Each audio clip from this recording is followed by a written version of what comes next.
মহর্ষি দয়ানন্দ সরস্বতীর ২০০তম জন্মজয়ন্তী এবং আর্য সমাজ প্রতিষ্ঠার ১৫০তম বর্ষপূর্তি উপলক্ষে উত্তরবঙ্গ আর্য মহাসম্মেলন হয়ে গেল মালদায়। দুদিনব্যাপী আর্য মহাসম্মেলনের শেষ দিন রবিবার মালদা আর্য সমাজের পক্ষ থেকে এক বর্ণাঢ্য পদযাত্রার আয়োজন করা হয়। পদযাত্রা শহরের বিভিন্ন পথ পরিক্রমা করে। পদযাত্রায় পা মেলান দেশের বিভিন্ন প্রান্ত থেকে আগত আর্য সমাজের প্রতিনিধিরা। তারা পদযাত্রার মাধ্যমে সাধারণ মানুষের মধ্যে বেদের প্রচার, দেশের স্বাধীনতা সংগ্রামীদের স্মরণ এবং সকলের মধ্যে দেশাত্মবোধ জাগিয়ে তোলার প্রয়াস চালান।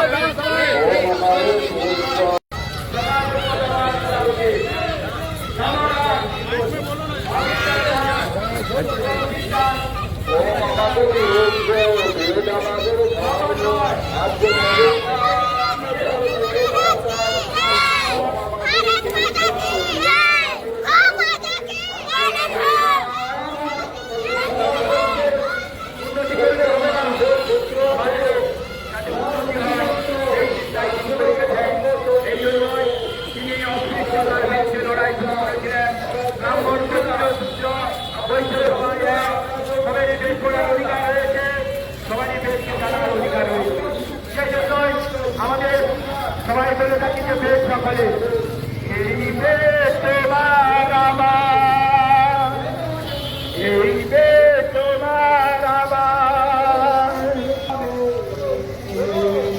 এই বেশ তোমার আমার, ঋগ্বেদে কবিতাতে।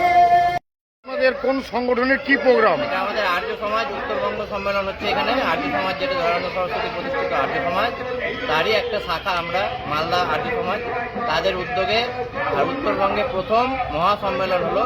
আমাদের পশ্চিমবঙ্গের বিভিন্ন জায়গা ছাড়াও গোটা ভারতবর্ষ, দিল্লি থেকে শুরু করে বিভিন্ন প্রদেশ থেকে, বিহার থেকে, বিভিন্ন স্টেট থেকে আমাদের এখানে এসেছেন।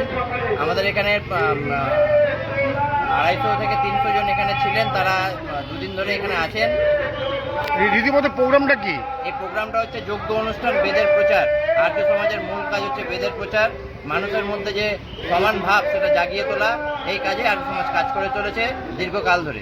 আজকে শহর জুড়ে শোভাযাত্রা করলেন? হ্যাঁ, সবাই মিলে শোভাযাত্রা করলাম। আমাদের আরেকটা উদ্দেশ্য, আমাদের এখানে যে দেশাত্মবোধ, আমাদের আর্য সমাজের সেই পুরনো দেশাত্মবোধের যে বিষয়টা রয়েছে সেটা আমরা নতুনভাবে মানুষের মধ্যে প্রচার করার জন্য এই আর্য সমাজ। আপনার নাম? আমি কৌশিক পান্ডে, আর্য সমাজের তরফ থেকে এই সম্মেলনের দায়িত্বে।